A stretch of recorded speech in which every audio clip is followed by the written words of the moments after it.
everyone, and welcome back to my channel. Today we will have another unboxing video, but this will be very quick because we received our third parcel of computer parts. So here it is, and let us see what's inside this box.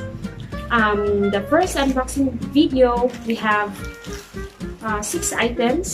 6 items ang akong i-unbox ito, guys. The first is the power supply, then we have the case, then we have the memory, then we have the Ryzen 3 processor, and then the fan, and then the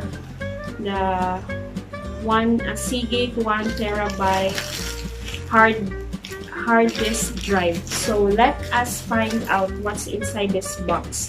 So this box, this is ordered from, kaya itong miagi, diba, i-order ko siya sa ECPC. Katong miagi, i-order siya sa ECPC, and this one, i-order siya sa DigiServe Solution. DigiServe Solution. So, 2 items lang yung naadiri, and the total price of the items, or the items inside, is worth 4,731 pesos and 4 centavos. So, good thing I have my scissors now. Ito mo gamit yung knife. So, let's open.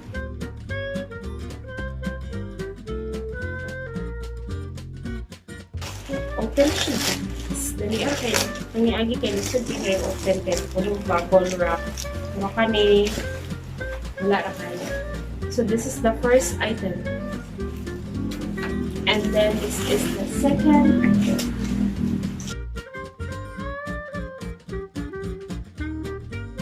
So open na ito yung gamay first. Kaya sa gamay ako i-open. So sa'yo hindi kayo siya i-open. Ang dali ng buhay ngayon, hindi kagaya ng dati.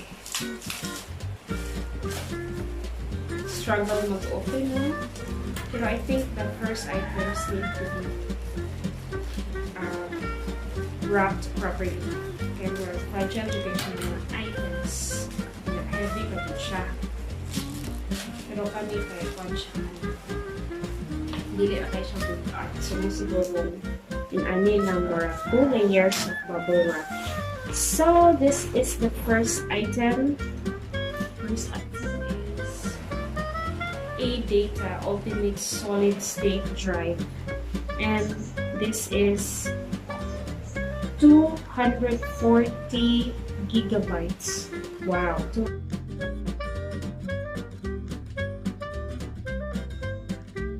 So SSD. Kung kabalo mo, napaliwan ka lang po comment below. If you know SSD, so that's our first item. So let's proceed to the bigger box.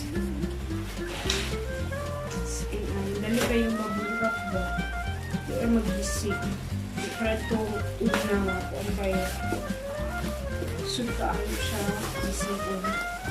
Ito kung babulap sa bunting. Kaya kung bunting gawin.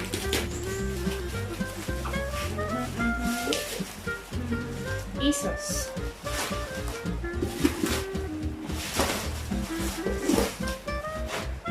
So the second item is ASUS Prime A520M-K.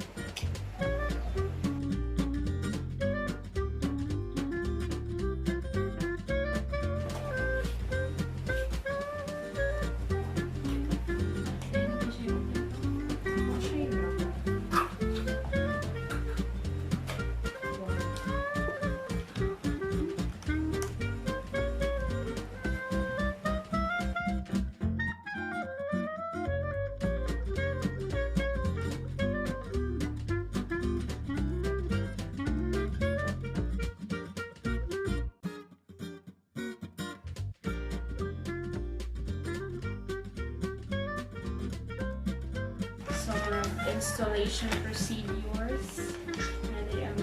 Installation procedures nila. Kasi na siya pag-attach siya sa inyong case. Tapos, motherboard siya, guys. Motherboard siya. And, nasa CD, instruction or manual. Then, napit siya yung manual na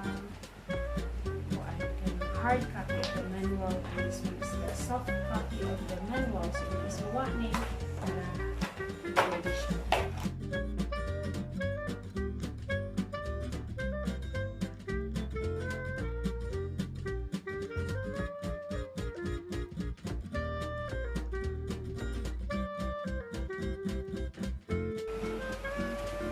So, muna to siya, guys, ang lahat items. So, we've been purchasing computer parts because we're building a PC. We're building a PC. So, for this video, for this unboxing video, we had 2 additional computer parts. And that is the SSD with 240 gigabytes and the ASUS Prime A520M-K motherboard. And these 2 cost 4,731 pesos and 4 centavos. That's all for today, and see you in the next unboxing video if we will be able to purchase another computer parts for our PC build. Thank you very much. Bye!